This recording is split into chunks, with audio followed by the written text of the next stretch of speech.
Flying today gives you the illusion of choice. You open a seat map, see rows of neat little boxes, and it feels like control. Window or aisle, front or back. Pay more or don't. The design suggests fairness and transparency, but that impression is misleading. The airline seat map is not a neutral snapshot of who booked what. It is a living sales interface, engineered to shape your decisions long before you ever board the plane. Most travelers assume the seat map is simply a diagram. In reality, it is one of the most sophisticated psychological tools airlines use. It creates urgency, frames value, and nudges behavior. That is why good seats seem to vanish instantly, why mediocre seats dominate the screen, and why options mysteriously change over time. None of that is accidental. Welcome to Passport Pointers, where we turn travel chaos into common sense, airline nonsense into strategy, and confusion into clarity. Today we're breaking down what airline seat maps really represent, why they look the way they do, and how understanding them changes the way you book flights forever. Before we go further, think about the last time you booked a seat. Did you feel rushed? Did you panic because only a few decent options appeared to be left? Or did you end up paying extra just to avoid something that looked uncomfortable? Share your experience in the comments. We read every one, and your stories help guide what we break down next. Why the seat map exists in the first place. The seat map's main job is not to show occupancy. Its primary purpose is to influence purchasing behavior. Airlines learned long ago that visual scarcity drives faster decisions. When you see only a few attractive seats left, your brain interprets that as urgency, even if the aircraft is mostly empty. To create this effect, airlines routinely block large sections of seats early in the booking cycle. These seats are not sold. They are withheld. Some are reserved for elite status flyers. Others are held for families, crew assignments, weight and balance flexibility, or later upgrades. By hiding them, airlines make the remaining free seats look worse than they really are. This is why a flight can appear half-full minutes after it goes on sale. The map is designed to feel crowded, not to be accurate. Why different people see different seat maps. Two passengers can look at the same flight at the same time and see different seat availability. The seat map adapts based on who you are and how you booked. Elite members may see seats offered free that others see behind a paywall. Basic economy passengers may not see entire sections of the plane at all. Traveling as a group also changes what appears. Airlines often hide certain seats to preserve future seating flexibility. This personalization creates confusion because passengers assume the map is objective. It isn't. It is tailored. Quick question before we continue. When you book a flight, do you usually grab a seat right away, or do you wait and check back later? Drop your approach in the comments. We actually read and respond to these, and it helps us decide what to break down next. The illusion of bad seats. Some seats are genuinely less comfortable, but airlines exaggerate the contrast. The last row, the middle seat, anything near a restroom. These are visually emphasized to make paid upgrades seem reasonable by comparison. This is classic contrast pricing. A $40 upgrade feels outrageous until every free option looks miserable. This is also why some seats suddenly appear later. As check-in approaches and upgrade demand drops, airlines release previously blocked seats. Travelers who check back often find better options without paying simply because the selling phase has ended. Why seat maps keep changing. Seat maps are dynamic. They change with cancellations, missed connections, aircraft swaps, crew requirements, and balance calculations. A seat that looks terrible today might be perfectly fine tomorrow. A great seat can disappear without warning. This movement keeps passengers engaged. Repeated checking increases the chance you will eventually pay to lock something in.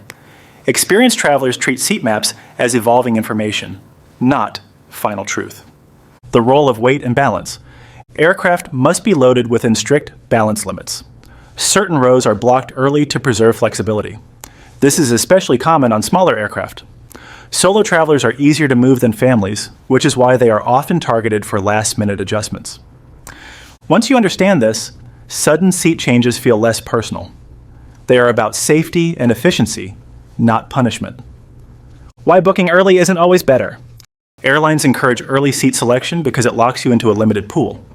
Early seat maps are intentionally restrictive.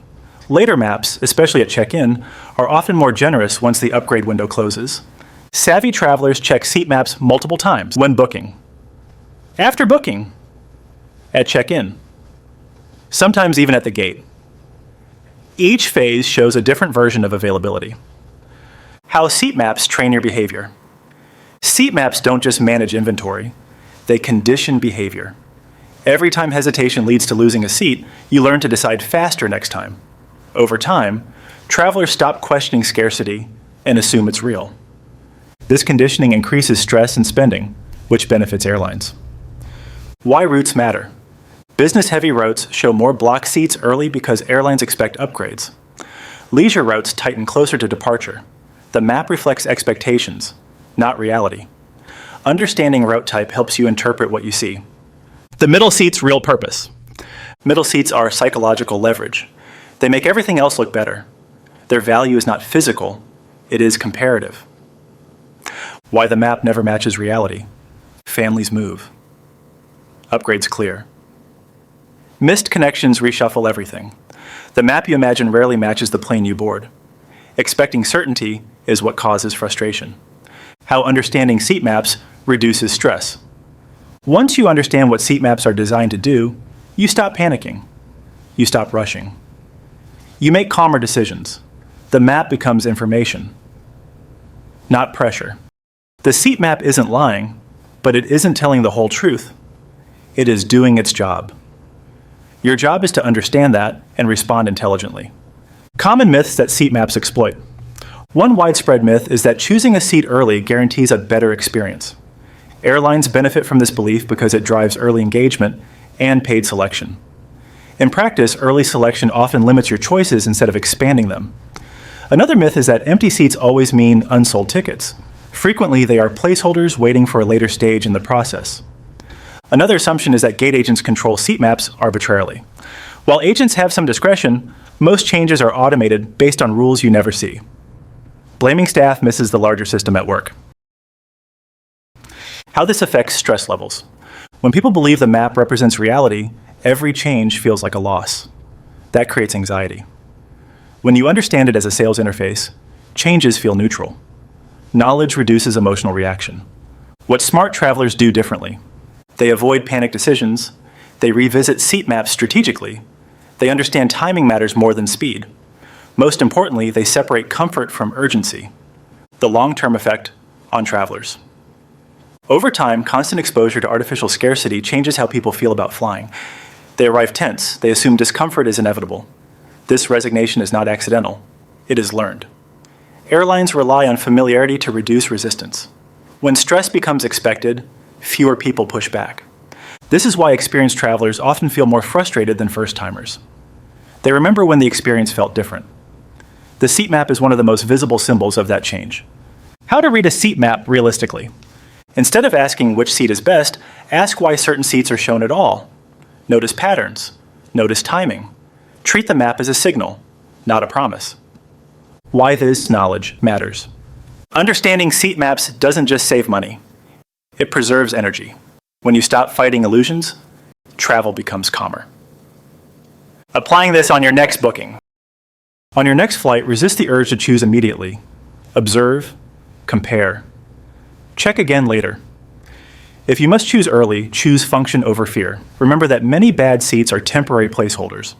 If you are traveling solo, flexibility is an advantage. If you are traveling in a group, patience matters more than speed.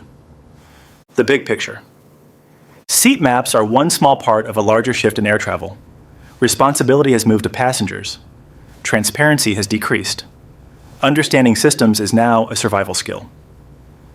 Why most advice gets this wrong. Most travel advice focuses on tactic without explaining intent. That leaves travelers blaming themselves when tactics fail. The missing piece is understanding design. Once you see the design, tactics make sense. This is why simply copying another traveler's strategy doesn't always work. Context matters, timing matters, your booking profile matters. Building confidence in an unfair system. Confidence doesn't come from winning every seat choice. It comes from understanding the rules well enough not to feel manipulated. When you expect the seat map to pressure you, the pressure loses power. What to expect going forward. Airlines will not make seat maps simpler. They will become more personalized, more dynamic, and more persuasive. The best defense is awareness. Flying becomes less stressful when expectations match reality. Expect movement. Expect changes. Expect the map to shift. When those expectations are set, frustration drops. The goal is not perfection. It is predictability in your own response. Every frequent traveler eventually learns that systems don't change for comfort. They change for efficiency. Knowing this lets you stop taking friction personally. One last practical note. If you ever feel rushed by a seat map, pause. Rushed decisions are rarely rewarded. Time is leverage. Use it. Remember, understanding removes urgency. Urgency creates mistakes. Calm creates better outcomes. The seat map feels personal. It isn't. Treat it like a weather report, not a verdict. You are not behind. Travel changed. You adapted. This knowledge is part of that adaptation. Use this wisely. Information is power when applied calmly and consistently. That is the difference. Awareness shifts experience. Fly with intention. That is the real upgrade. If you want to understand more of the hidden rules airlines never explain, watch this next Passport Pointers video.